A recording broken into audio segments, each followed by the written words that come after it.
सदा सुख मन वसै, दुख संसारह खोवै। गुरु नवनिधि दरियाओ, जन्म हम कालख धोवें। बोलिए श्री सतगुरु महाराज जी की, सच्चे दरबार की। प्रिय भगवत प्रेमियों, गुरु और शिष्य के पावन मधुर संबंध की क्या व्याख्या हो सकती है। एक गुरु भक्त जिसके आराध्य केवल उसके गुरुदेव होते हैं, जो केवल गुरु चरणों की आराधना करना ही जानता है, जिसका मंत्र, जिसका पंथ, जिसकी पूजा, जिसका लक्ष्य सब के सब गुरुदेव होते हैं, जिसके मन की नदी एक तार गुरु की ओर ही बहती है और जिसकी सोच पर एक ही धुन सवार रहती है, अंतर गुर आराधना, जिह्वा जप गुरु नाओ, नेत्री सतगुर पेखना, श्रवणी सुनना गुरु नाओ। अंतकरण गुरु आराधना से भरा हुआ है। नेत्रों में गुरुदेव की प्यारी सी छवि और जीवा केवल गुरु के नाम का ही गायन करना चाहती हो,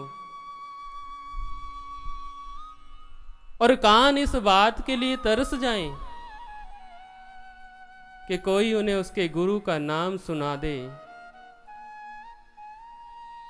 जिनकी बुद्धि केवल गुरु के ही गीत गुनती है। मेरे गुरुदेव, मैं सदा आपका रहूंगा, ये शब्द जिनका जीवन गीत होता है, जिनकी आत्मा की खुराक गुरु की याद है, गुरु का चिंतन है, गुरु का ध्यान है, जिनके श्वासों का श्रृंगार गुरु का प्रेम है, ऐसे संबंध की क्या परिभाषा हो सकती है। जिस अदृश्य डोरी से गुरु ने शिष्य को बांधा हुआ है, जिस सूक्ष्म धागे से शिष्य बंधा है, उसको बुद्धि क्या समझ सकती है। एक भक्त और भगवान के रिश्ते को शब्दों में कैसे बयां किया जा सकता है। ये संभव नहीं है, असंभव है। शिष्य अगर वास्तव में शिष्य है, फिर गुरु और शिष्य के बीच समर्पण ही समर्पण है। दोनों ओर समर्पण है। समर्पण की नींव पर टिका हुआ है ये संबंध। जितना समर्पण बढ़ता जाएगा, ये संबंध भी उतना प्रगाढ़ होता जाएगा। एक गुरु भक्त की जिंदगी और मौत दोनों ही गुरु से जुड़ी होती हैं। शिष्य केवल इसलिए जिंदा नहीं है कि उसके भीतर उसकी आत्मा रहती है, वो इसलिए जिंदा है कि उसके भीतर उसका गुरु और उसका प्रेम बसता है। फिर शिष्य की नजरें झुकी हुई होती हैं और वो अपने गुरु से यही बात कहता है कि हे गुरुवर, मैं आज जो कुछ भी हूं ये आपकी कृपा है, ये आपकी करुणा है, ये आपकी दया है, क्योंकि आपने मुझे तराशा है, आपने मेरे कर्मों के बोझ को ढोया है और दुनिया की नजर में मैं अनमोल हो गया हूं। वो ये नहीं जानते हैं, संसार इस बात को नहीं जानता है कि आपने दिन रात जागकर जो मुझ पर मेहनत की है, जो तपस्या की है, उसे ये दुनिया देख नहीं पाती है। तो गुरुदेव मुस्कुराकर बोले, बेटा नहीं, ये तेरा समर्पण है, ये तेरा पुरुषार्थ है। तुम मुझे समर्पित थे तो तुम बन गए। सज्जनों, हम अक्सरात गुरु के ऊपर अनेक संसारिक संबंधों का रोपण करते हैं। कभी हम उसे पिता का दर्जा देते हैं, कभी हम उसे माँ कहते हैं, कभी हम उसे भाई की संज्ञा से नवाजते हैं।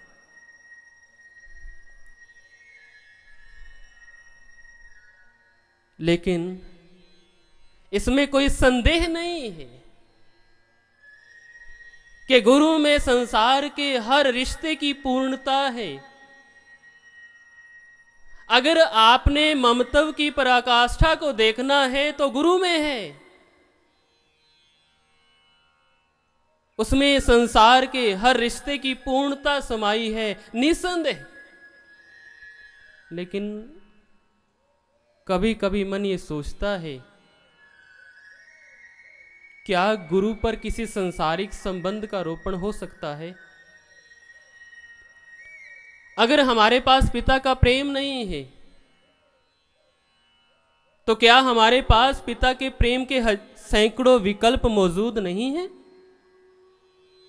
अगर हमारे पास मां नहीं है तो क्या मां के प्रेम के हजारों विकल्प हमारे पास नहीं है? आपकी प्रेम भरी भावना किसी को भी मां का दर्जा दे देगी। अगर भाई नहीं है, बहन नहीं है, तो उनके सैकड़ों विकल्प तो है ना। आपकी पवित्र भावना ऐसे हजारों, ऐसे सैकड़ों विकल्प पैदा कर देगी। लेकिन कभी सोचना, हमारे गुरुदेव का कोई विकल्प है? हमारी भावना कितनी भी पावन हो जाए, कितनी भी ऊंची हो जाए, कितनी भी पवित्र हो जाए, क्या वो ऊंची भावना, वो पवित्र भावना गुरु का कोई विकल्प पैदा कर सकती है? कदापि नहीं, ये संभव ही नहीं है। संसार में हर रिश्ते नाते का विकल्प है, लेकिन गुरु का कोई विकल्प नजर नहीं आता है। क्यों? कारण क्या है? कारण यह है कि गुरु अपने शिष्य के जीवन को ही नहीं, उसकी आत्मा को भी सजाने संवारने में पूर्ण समर्पण कर देता है। वो उसकी आत्मा को गहराई से छूता है। संत गुरजेफ बैठे हुए हैं, उनके पास दो जिज्ञासु आते हैं। संत गुरजेफ ने कहा, कहो कैसे आना हुआ? एक जिज्ञासु ने कहा, महोदय मैं विद्यार्थी बनने आया हूं। गुरजेफ कहते हैं, बहुत खूब, तो लो ज्ञान की पोटली संभालो और चलते बनो। और प्रश्नवाचक दृष्टि से दूसरे जिज्ञासु की ओर देखते हैं। तो दूसरे जिज्ञासु ने हाथ जोड़कर करबद्ध निवेदन किया, गुरुदेव मैं शिष्य बनना चाहता हूं। तो गुरुजीएफ कहते हैं, तो फिर संभालो मेरी आत्मा और मुझे अपनी आत्मा में उतरने दो। गुरु आपकी आत्मा को, हमारी आत्मा को छूता है। और आज गुरु पूजा का पावन पर्व है। ये दिन गुरु पूजा यानी भक्तों के प्रेमार्पण का दिन, गुरु चरणों के प्रक्षालन का दिन। लेकिन क्या मात्र यही गुरु पूजा है? हम सब तो साधक हैं, और साधक के लिए जो साधना के दुर्गम मार्ग से गुजर रहा है, उसके लिए गुरु पूजा का इतना सरल अर्थ कैसे हो सकता है?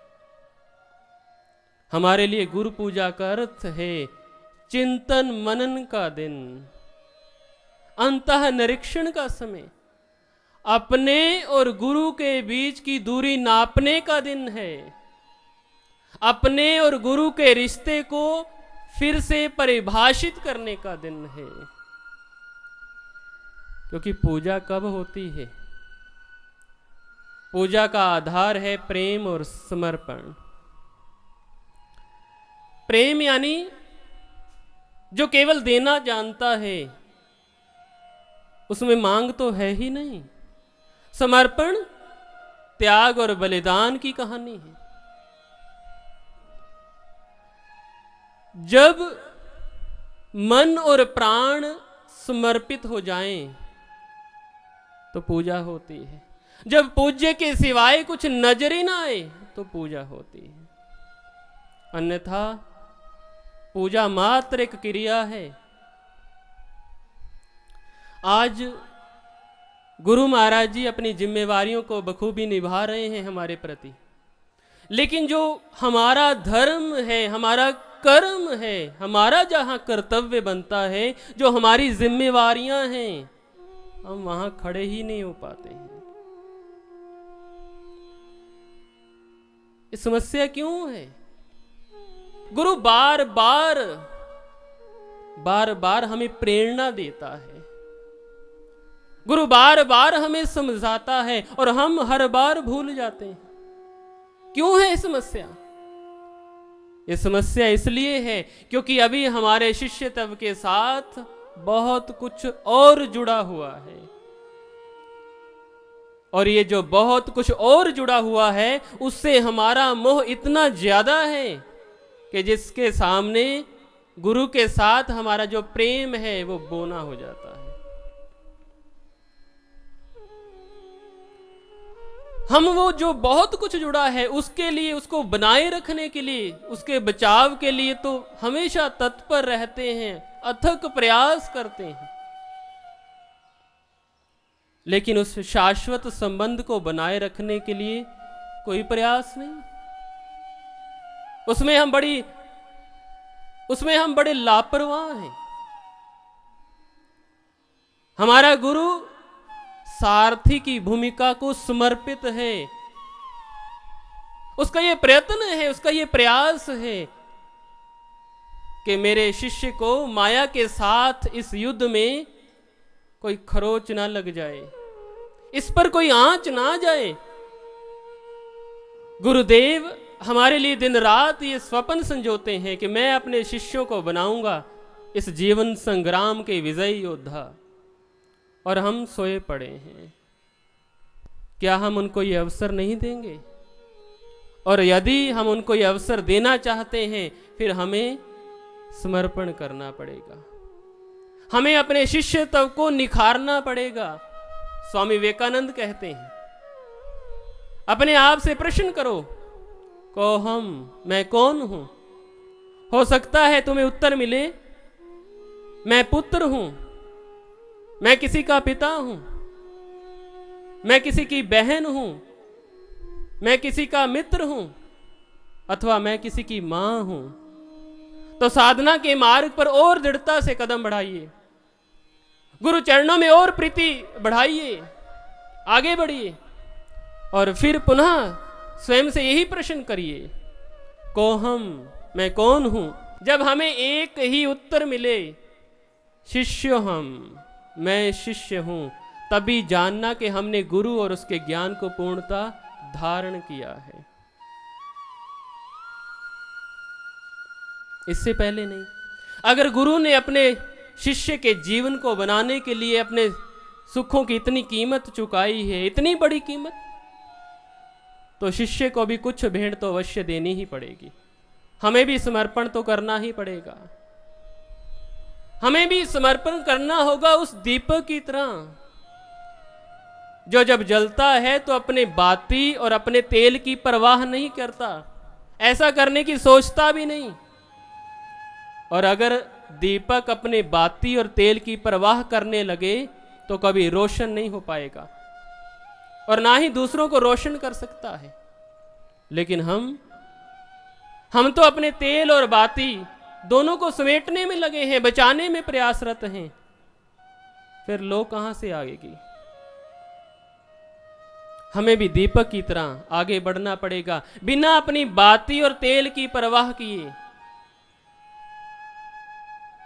ऐसा ही एक भक्त शिष्य का समर्पण होता है।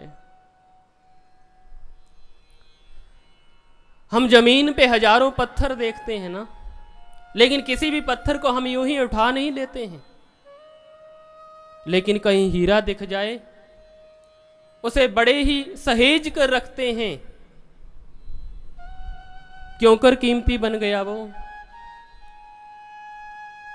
क्यों उसके पीछे दुनिया पागल हो जाती है?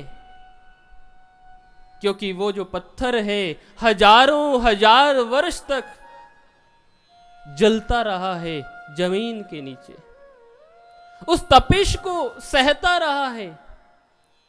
उसी दबाव ने, उसी तपिश ने उसे नया रंग दिया है, नया रूप दिया है, चमक भर दी है उसमें निखार आ गया है। और आज हमें भी वो निखारने आया है, हमें भी वो बनाने आया है, कीमती बनाने आया है, मूल्यवान बनाने आया है। लेकिन उसके लिए हमें भी जलना पड़ेगा, हमें भी उसी तपिश को सहना पड़ेगा, उसी दबाव को सहना पड़ेगा। कोई यूं ही महान नहीं बन जाता है। जीसस से उनके एक शिष्य ने प्रश्न किया कि सही मायने में शिष्य कौन है? जीसस कहते हैं, जो एक छोटे से सरसों के दाने के समान स्वयं को मिट्टी के स्पुर्द करता है। जब सरसों का दाना मिट्टी में मिट जाता है, उसके गर्भ से जीवन का अंकुर फूटता है। ऐसा ही एक शिष्य होता है, जो एक खाली बर्तन की तरह होता है, जो ये जानता है कि मैं कुछ नहीं जानता हूं, जिसमें अपने अहम को ताक पर रखने का साहस हो। यही है समर्पण। जब एक शिष्य की अंतरात्मा ये पुकार कर उठे, मिटाकर मुझे अपने आप में जज्ब कर ले, बका के लिए मैं फना चाहता हूं। और जब ऐसा होता है तो सज्जनों, गुरु शिष्य के व्यक्तित्व को ऐसा प्रभावशाली बना देते हैं कि सारा संसार फिर उसके आगे नतमस्तक होता है। लेकिन गुरु चरणों में बैठे हुए उस शिष्य के मात्र यही भाव होते हैं, आपके कदमों में जिंदगी गुजर जाए, मुझे जिंदगी से और क्या चाहिए। आपके कदमों में आए, गर मौत भी आए, एक एहसान बस ये मौत का भी चाहिए। बोलिए श्री सतगुरु महाराज जी की, सच्चे दरबार की।